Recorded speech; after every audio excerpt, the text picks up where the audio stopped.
तो student, right circular cylinder को continue करते हुए ये हमारा दूसरा लेक्चर है। आप देख रहे हैं ये सिलेंडर और ये फार्मूला, ये बेसिक फार्मूला है सिलेंडर के ऊपर जिसको यूज करेंगे क्वेश्चन। तो आज मैं क्वेश्चन नंबर 2 को सॉल्व करने जा रहा हूँ स्टूडेंट। ओके, क्वेश्चन नंबर 1 मैंने पिछले वीडियो में सॉल्व कर दिया। अब क्वेश्चन नंबर 2 को मैं जा रहा हूँ स्टूडेंट। क्वेश्चन पढ़ लेते हैं अच्छे से। क्वेश्चन नंबर 2 में क्या बोल रहा है, ये question number 2, how many cubic metre of soil must be dug out to make a well. यहाँ पे बात कर रहा है how many cubic metre of soil must be dug out to make a well, यानी कि एक वेल बनाने जा रहा है, एक कुआं बना रहा है। तो कुआं बनाएंगे तब कुआं बनता है जब मिट्टी को जमीन से निकालते हैं। तो यहाँ बोल रहा है कितना निकालें जमीन से मिट्टी को कि एक कुआं बनाए जो कि 30 metre deep and 4 metre in diameter में डायमीटर दिया रहे, यानी कि 30 मीटर उसका हाइट हो जाए और डायमीटर कितना हो जाए 4 मीटर। तो सबसे पहले कुआं का शेप अगर हम जहन में रखें तो कुआं एक्चुअली वेल क्या है, वेल एक सिलेंडर है। Very good, well cylindrical shape का होता है। उसके बाद क्वेश्चन बोल रहा है, ये बाद में पढ़ो, ये क्या बोल रहा है, ये बाद में, इसको अभी यहीं तक पहले सॉल्व करना है। पहले how many cubic metre of soil, soil कितना निकालेंगे। तो क्वेश्चन जहन में आ जाए स्टूडेंट के, कभी कभी हो सकता हो क्वेश्चन पढ़ के समझ में नहीं आ रहा है कि या तो लेटरल सरफेस एरिया निकालने बोलेगा, या तो टोटल सरफेस एरिया निकालने बोलेगा, या तो वॉल्यूम निकालने बोलेगा। यही 3 चीज निकालना है। कब? जब रेडियस और हाइट गिवन रहेगा स्टूडेंट। अगर ये दोनों में से कोई एक चीज गिवन नहीं रहे तो हो सकता हो ये दोनों में से कोई एक चीज को निकालने। क्वेश्चन में देखो यहाँ पे लिखा हुआ ना एक वर्ड क्यूबिक मीटर। ये क्यूबिक मीटर इंडिकेट कर रहा है। क्यूबिक मीटर क्या होता है? ये क्यूबिक मीटर, क्यूबिक कहाँ यूज करते हैं? जब वॉल्यूम फाइंड आउट करते हैं तभी क्यूबिक यूज करते हैं। जब एरिया फाइंड आउट करते हैं तो स्क्वायर वर्ड को यूज करते हैं। बात समझ लीजिए। तो यहाँ क्यूबिक बोल रहा है, इसका मतलब यहाँ पे हम लोगों को वॉल्यूम फाइंड आउट करना है।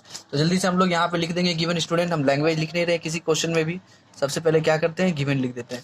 गिवन क्या गिवन है? हाइट गिवन है। हाइट कितना गिवन है? 30 मीटर डीप, यानी 30 मीटर लिख देता हूँ मैं यहाँ पे, 30 मीटर का हाइट है। और डायमीटर कितना है? 4 मीटर है। लिख देते हैं, डायमीटर दिया हुआ है, डायमीटर इक्वल्स टू है 4 मीटर। तो रेडियस कितना हो जाएगा स्टूडेंट?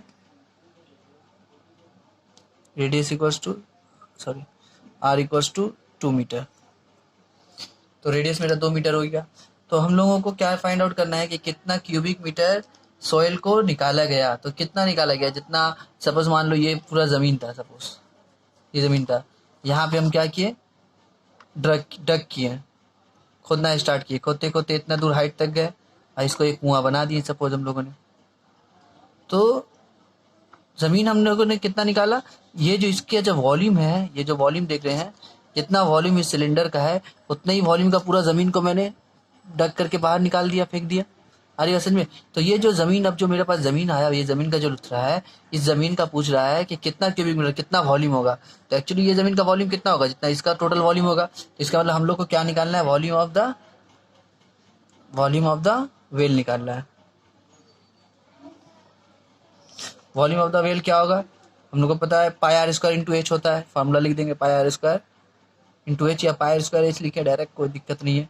पाई की जगह पाई रहने दे रहे, मैं वैल्यू 22/7 या 3.14 नहीं पुट कर रहा हूँ, आप लोगों को वो पुट करके मल्टीप्लाई करना पड़ेगा। तो आर स्क्वायर कितना है, 2 है, यानी कि 2 का square.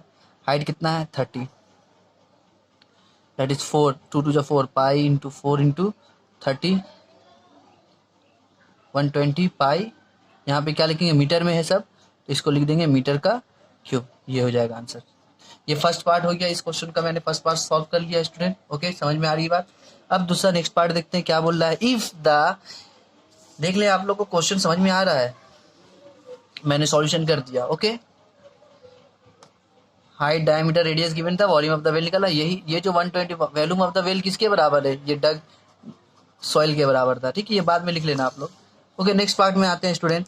If the inner curve surface of the well is to be plastered at the rate of ₹100 per metre square. सवाल जो है पढ़ के ज्यादा समझ में नहीं आता है स्टूडेंट। जब आप फर्स्ट टाइम क्वेश्चन को फेस करते हैं, चाहे आप माध्यमिक एग्जाम में भी जब फेस कीजिएगा, तो ये बात जहन में रहे, कुछ कुछ टेक्निक यूज करके निकलिएगा। कोई जरूरत नहीं कि सवाल का एक एक वर्ड, एक एक लेटर आपको समझ में आए। यहाँ पे भी बहुत सारी बात बोला, इफ द इनर कर्व, तो इनर कर्व क्या होता है कुआं का? देखो, तो अगर हम वेल के अंदर चले जाए तो हम इनर कर्व को अंदर यहाँ पे खड़े होकर देखें तो हमको ये जो नजर आएगा इनर कर्व, ये क्या एक्चुअली होगा? वो एक्चुअली ये होगा। देखो सपोज मान लो ये वेल है मेरा, तो इनर कर्व क्या है? ये वाला है ना, ये इनर कर्व। यानी ये क्या कहलाएगा उस वक्त उस सिलेंडर का? लेटरल सरफेस एरिया कहला जाएगा, कर्व सरफेस एरिया कहला जाएगा।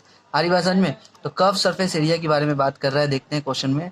इफ इनर कर्व सरफेस, यहाँ लिखा भी है curve surface of the well is to be plastered. अब इसको प्लास्टर्ड किया गया है किस तरह से? Eight the rate of ₹100 per metre square. यानी 1 मीटर स्क्वायर का कितना रेट ले रहा है? 100। यानी 1 मीटर स्क्वायर की बात कर रहा है, तो मीटर स्क्वायर किसका यूनिट है? किस फिजिकल क्वांटिटी का यूनिट है? तो जाहिर सी बात है ये एरिया का, फिजिकल एरिया का यूनिट है।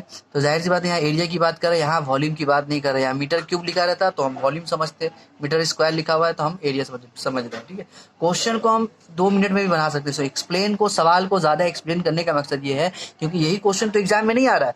आपको क्वेश्चन का थीम को समझना होगा और जो किताब में, बुक में और ज्यादा से ज्यादा क्वेश्चन आप इसको सॉल्व कर लें, यही मेरी कोशिश है। ओके स्टूडेंट, तो हम लोग यहाँ क्वेश्चन हमको समझ में आ गया कि इसका 1 मीटर स्क्वायर को कितना लग रहा है? 100 रुपया लग रहा है, 100 रुपीज लग रहा है। कि find the cost of plastering, यानी कि पूरा कुआं को प्लास्टर करने में कितना पैसा खर्च होगा, क्या प्राइस होगा उसका। ठीक है, प्लास्टरिंग करने में।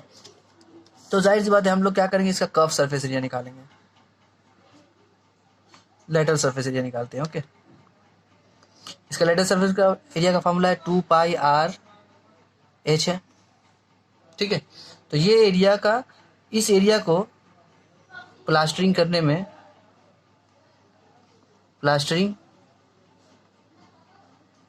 कितना रुपया खर्च हो रहा है? यहाँ लिखा है पर मीटर का कितना हो रहा है? 100 रुपीज लग रहा है 1 मीटर का।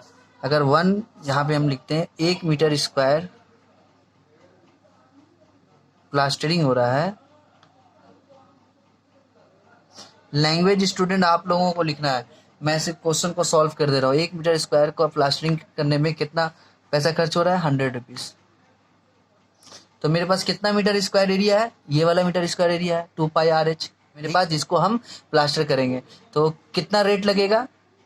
इसको किससे मल्टीप्लाई कर देंगे? इंटू 100 से। यानी कि हम बोल सकते हैं cost of plastering of curve surface area equals to होगा 2πr/h इंटू 100। इतना एरिया है, एक का 100 रुपीज है, तो इतना एरिया का क्या होगा? 100 से मल्टीप्लाई कर देंगे। 2π की जगह पहले देते, मैं 22/7 नहीं पुट कर रहा हूँ, ये आपको पुट करके कट करके जो करना है आप लोगों को करना है। मैं सिर्फ समझा रहा हूँ ये क्वेश्चन को कैसे सॉल्व करते हैं स्टूडेंट। 2πr क्या है? रेडियस क्या है मेरा? 2। हाइट क्या है? 30 इंटू 100। तो इसको सॉल्व कर ले।